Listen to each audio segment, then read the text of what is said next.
Assalamualaikum warahmatullahi wabarakatuh. Apa kabar sobat semuanya? Mudah-mudahan dalam keadaan sehat, tak kurang suatu apapun. Kisah Abu Nawas menjual sang raja. Suatu hari Abu Nawas sangat kebingungan. Bahkan ia hampir putus asa. Sudah 2 hari dapur tidak mengepul asap karena tidak ada lagi barang yang bisa dijual. Satu-satunya jalan yang bisa dia ambil adalah menjual manusia untuk dijadikan budak. Sebenarnya jika Abu Nawas mau, dia bisa saja menjual teman-temannya. Namun ia tidak tega karena teman-temannya bukan orang kaya, melainkan orang miskin seperti dirinya. Jalan satu-satunya yang bisa dilakukan Abu Nawas adalah menjual manusia. Akhirnya Abu Nawas memutuskan sesuatu yang tidak biasa. Ia akan tetap menjual manusia untuk dijadikan oleh si pembelinya. Bukan menjual temannya, melainkan Raja Harun al-Rasyid. Menurut Abu Nawas, hanya Baginda Raja yang pantas untuk dijual. Bukankah selama ini Baginda Raja selalu mempermainkan dirinya dan menyengsarakan pikirannya? Maka sudah sepantasnya bagi Abu Nawas untuk menyusahkan Baginda Raja. Abu Nawas mencari cara agar bisa menjual Baginda Raja Harun al-Rasyid. Ia pun mendapat ide dan menjumpai sang raja. "Apa itu wahai Abu Nawas?" tanya Baginda langsung tertarik. "Sesuatu yang hamba yakin belum pernah terlintas di dalam benak Paduka yang mulia," kata Abu Nawas meyakinkan. "Kalau begitu, cepatlah ajak aku ke sana untuk menyaksikan," kata Baginda Raja tanpa rasa curiga sedikit pun. "Tetapi Baginda," kata Abu Nawas, sengaja tidak melanjutkan kalimatnya. "Tetapi apa?" tanya Baginda tidak sabar.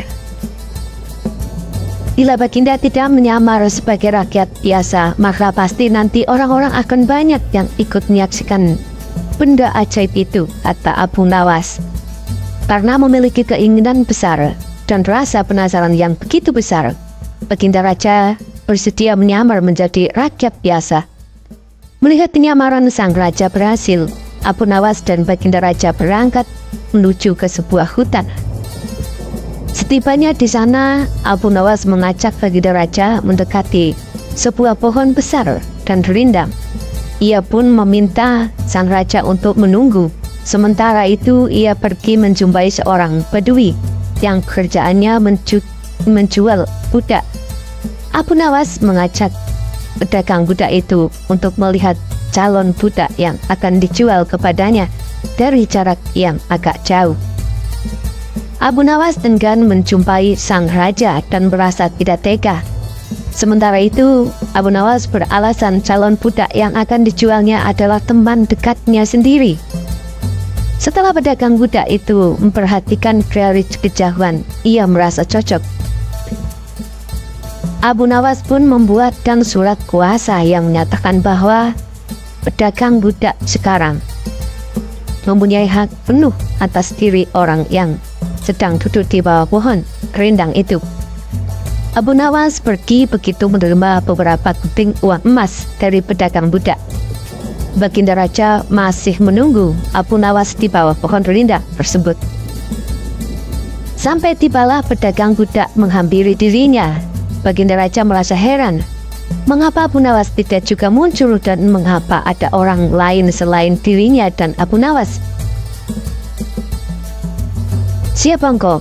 tanya Baginda Raja kepada pedagang budak. "Aku adalah tuanmu sekarang," kata pedagang budak itu agak kasar.